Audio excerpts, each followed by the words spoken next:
Students, निर्माण educational hub में आप सबों का स्वागत है। हम लोग 12वीं के फिजिकल केमिस्ट्री पढ़ रहे थे। आज हम लोग यहाँ पे निविड संरचना के बारे में पढ़ेंगे। दो छोटे छोटे टॉपिक हैं, एक निविड संरचना और दूसरा किसी क्रिस्टल जालक के घनत्व के लिए व्यंजक। हम लोग को जो निविड संरचना पढ़ना है वो दो तरह का पढ़ना है। एक को हम लोग बोलते हैं CCP। CCP stands for cubic closed packing. इसका हिंदी होता है घनीय निविड संरचना। घनीय निविड क्या संरचना, इसको हम लोग डिफाइन करते हैं कि क्रिस्टलीय ठोस की वैसी संरचना या वैसी निविड संरचना जिसमें क्रिस्टलीय ठोस के अवयव ABC dot ABC dot ABC के रूप में व्यवस्थित होते हैं, उसी को हम लोग क्या कहते हैं, CCP। ये जो CCP की संरचना होती है वो FCC के सदृश होती है, और FCC हम लोग पढ़ चुके हैं पिछली मुलाकातों में, फलक केंद्रित एकक कोष्ठिका। तो FCC के सदृश होती है, और जब ये FCC के सदृश होगा तो इसमें कणों की संख्या कितनी होगी, 4। ये काफ़ी इंपॉर्टेंट बात। इसमें सबसे इंपॉर्टेंट सवाल जो आपसे पूछा जाएगा आपके बोर्ड में वो यही कि CCP या घनीय निविड संरचना में कणों की संख्या कितनी होती है, तो आंसर क्या होगा, 4 होगा। इसकी आप देखिए, और पिछली मुलाकात में FCC का संकुलन क्षमता निकाला था पैकिंग फ्रैक्शन, तो इसका पैकिंग फ्रैक्शन कितना होगा, 74%, यानी 74%, या इसी को आप लिख सकते हैं 0.4। तो ये आपका CCP। सीधा सवाल आपके इम्तिहानों में यहाँ से रहेगा कि CCP क्या है। तो अगर सब्जेक्टिव क्वेश्चन आया तो यही सीधा क्वेश्चन रहेगा कि घनीय निविड संरचना से आप क्या समझते हैं, या घनीय निविड संरचना क्या है। और ऑब्जेक्टिव क्वेश्चन रहेगा तो यहाँ पे दो ऑब्जेक्टिव्स आपसे बनते हैं कि CCP में कणों की संख्या कितनी होगी, तो आंसर होगा 4, और इसका संकुलन क्षमता पैकिंग फ्रैक्शन कितना होगा, तो 74%, या इसी को बोलते हैं 0.74%। दूसरा है SCP। ये देख लेते हैं SCP क्या होता है। HCP इसका पूरा नाम होता है हेक्सागोनल क्लोज्ड पैकिंग। अगर इसका हिंदी लिखिए तो षटकोणीय निविड संरचना। और इस संरचना में क्या होता है कि क्रिस्टलीय ठोस के जो अवयव है AB डॉट AB के रूप में व्यवस्थित होते हैं। यानी CCP में 3 लेयर में अरेंजमेंट था, लेकिन यहाँ पे जो SCP है इसमें 2 लेयर में अरेंजमेंट है। इस SCP की जो संरचना होती है वो FCC के सदृश नहीं होता है, यानी इसके जब नहीं होगा तो इसमें अगर कणों की संख्या पूछा जाएगा तो इसका आंसर होगा 6। काफी इंपॉर्टेंट बात, ये सवाल अक्सर आपके इम्तिहानों में पूछता है कि SCP में कणों की संख्या कितनी होती है, तो आंसर क्या हो गया, 6। और इसका भी पैकिंग फ्रैक्शन आप संकुलन क्षमता जब आप निकालोगे तो ये भी आएगा कितना, 74% आएगा। इसको भी आपको क्या करना है, याद रखना है। तो इन दोनों को आपने समझा, अब इसको हम राइट डाउन कर देते हैं, आराम से आप देखिए।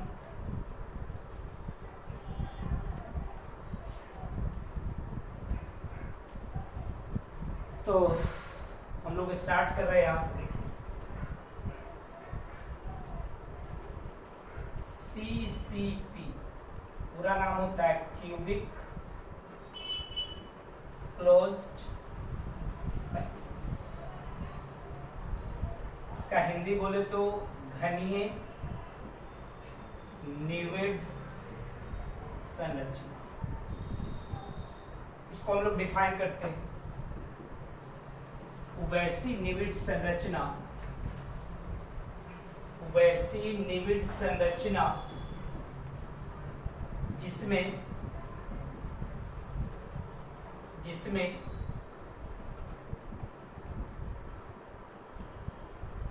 क्रिस्टलीय ठोस के अवयव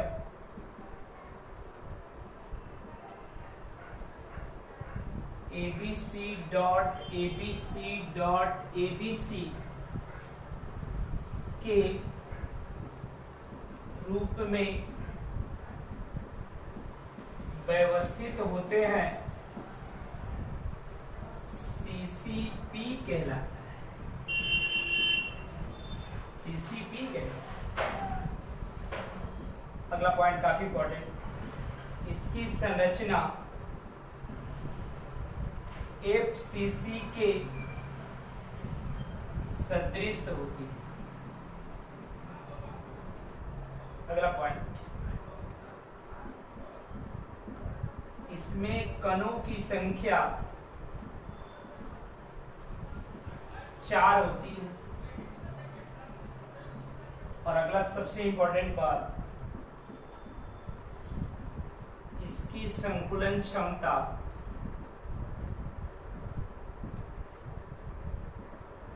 74% या 0.74।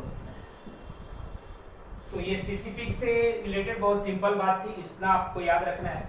तो ये आपका क्या था, सीसीपी। ये सारी बातें यहाँ पे लिख दी गई।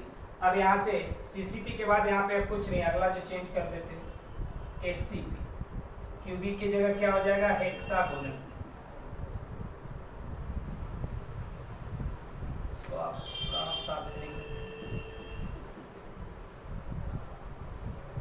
Hexagonal close फ्रैक्ट। इसका हिंदी होगा षटकोणीय। कुछ नहीं करना, उसी में बस थोड़ा सा चेंज करना है। वैसी निविड संरचना जिसमें क्रिस्टलीय ठोस के अवयव हो, क्योंकि वहां पे 3 लेयर था, यहाँ पे 2 ही लेयर होगा, ABC.ABC के रूप में व्यवस्थित होता है।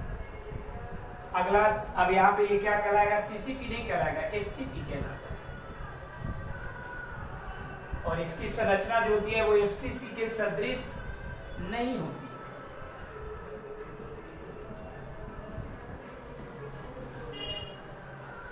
इसमें कणों की संख्या 4 की जगह कितना हो जाएगा, 6, और संकुलन क्षमता तो जस्ट वही रहेगा। अब यहाँ से देखिए आपके इम्तिहानों में सवाल क्या क्या आ सकता है। यहाँ से अगर सवाल पूछेगा तो पहला तो सवाल आपसे यही पूछेगा कि सीसीपी से आप क्या समझते हैं, या घनीय निविड संरचना क्या होती है। दूसरा, एससीपी से आप क्या समझते हैं, या षटकोणीय निविड संरचना को परिभाषित करें, या दोनों में अंतर भी आपसे पूछा जा सकता है। सीसीपी और एससीपी में अंतर, इसका आगे लीजिए आपके एनसीईआरटी में सीधा इस पे क्वेश्चन है, सीसीपी और एससीपी पे।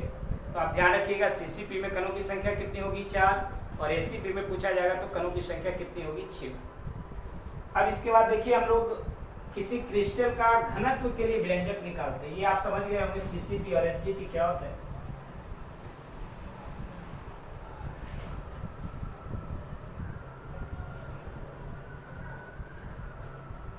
अब देखिए,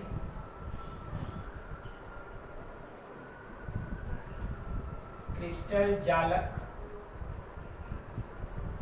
के घनत्व के लिए व्यंजक।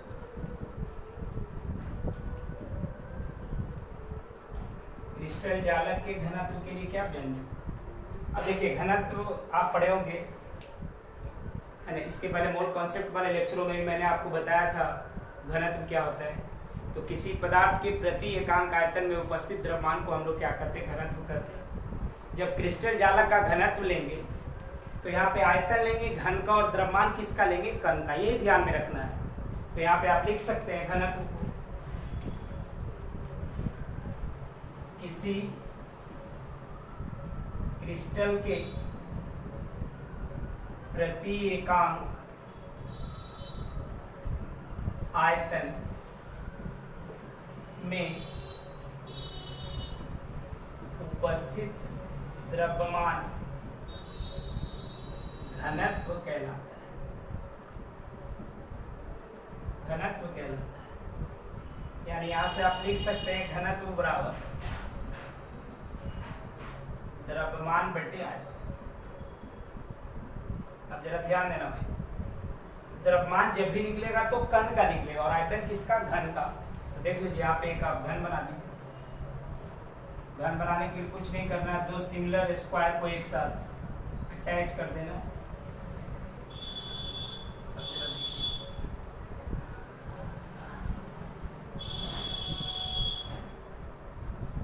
चलिए देखिए, ये आपका एक घन है, इसकी कोष्टिका कोल की लंबाई लेते हैं 1 pm। ये आपका क्या है, तो देखिए यहाँ से एक्सप्रेशन व्यंजक निकालते हैं। माना कि एक घन की कोष्ठिका कोर की लंबाई 1 पिकोमीटर है। आपको पता है 1 पिकोमीटर बराबर 10 की पावर माइनस 12 मीटर या 10 की पावर माइनस 10 सेंटीमीटर। तो यहाँ से घन का आयतन क्या हो जाएगा, 1 गुने 10 की पावर माइनस 10 सेंटीमीटर का क्यूब। यहाँ से अगर दिखाएंगे तो ये क्यूब गुने 10 की पावर माइनस सेंटीमीटर क्यूब। यहाँ तक आपको कोई दिक्कत नहीं होनी चाहिए। अब देखिए आप एक कण का आयतन, सॉरी एक कण का आयतन, एक कण का द्रव्यमान। अब एक कण का द्रव्यमान कैसे निकलेगा, तो किसी क्रिस्टलीय ठोस के मोलर भार में जब एवोगाड्रो संख्या से डिवाइड करते हैं तो एक कण का भार निकलता है। तो यहाँ से m/Na। अब देखिए कण का कुल भार या कण का कुल द्रव्यमान। अब ये क्रिस्टल जालक है, तब ये क्रिस्टल जालक या तो सीसीपी रह सकता है, एससीपी रह सकता है, एफसीसी रहेगा, बीसीसी रहेगा, एससीसी, सब में जेड का वैल्यू वेरी करेगा। तो जेड इंटू एम बटा क्या हो जाएगा, Na हो जाएगा। ये आपका कण का कुल द्रव्यमान। जब ये निकल गया तो यहाँ से घनत्व निकालना आपके लिए बहुत आसान है। घनत्व बराबर क्या, द्रव्यमान बटे आयतन। तो द्रव्यमान क्या हो जाएगा, जेड गुना एम अपॉन Na। और यहाँ से देखिए एक क्यू रहने देते हैं, ये चला जाएगा 10 की पावर 30, यहाँ से आ जाएगा ग्राम पर सेंटीमीटर। ये द्रव्यमान निकालेंगे तो हमेशा ग्राम में ही निकलेगा। तो ये घनत्व के लिए व्यंजक आ गया आपके पास। यानी यहाँ पे आप लिख सकते हैं D बराबर जेड गुना एम गुने 10 की पावर 30 अपॉन Na, और गुना क्या हो जाएगा AQ, और यहाँ से वैल्यू आएगा ग्राम पर सेंटीमीटर। अब जरा ध्यान दीजिए यहाँ पे, तो अगर कोष्टिका कोर की लंबाई पिकोमीटर में नहीं रहेगा तो ये 30 नहीं आएगा, सिर्फ घनत्व के लिए हो जाएगा जेड गुने एम अपॉन Na गुने AQ। अब सब चीज को आप यहाँ पे देख लीजिए, जहां D क्या है घनत्व, जेड क्या है कणों की संख्या, Na क्या है एवोगाड्रो संख्या, इसको डिटेल्स में मैंने आपको पढ़ाया मोल कॉन्सेप्ट में। एवोगाड्रो संख्या वैल्यू आप सभी को पता है 6.022 गुने 10 की पावर 23। एम क्या है मोलर भार, और ए क्या है भाई कोष्टिका कोर की लंबाई। कोष्टिका कोर की क्या, अब जरा यहां से ध्यान दीजिए, बहुत आसान बात है। अब यहाँ पे एक तो सीधा सवाल आपको डेंसिटी पूछेगा।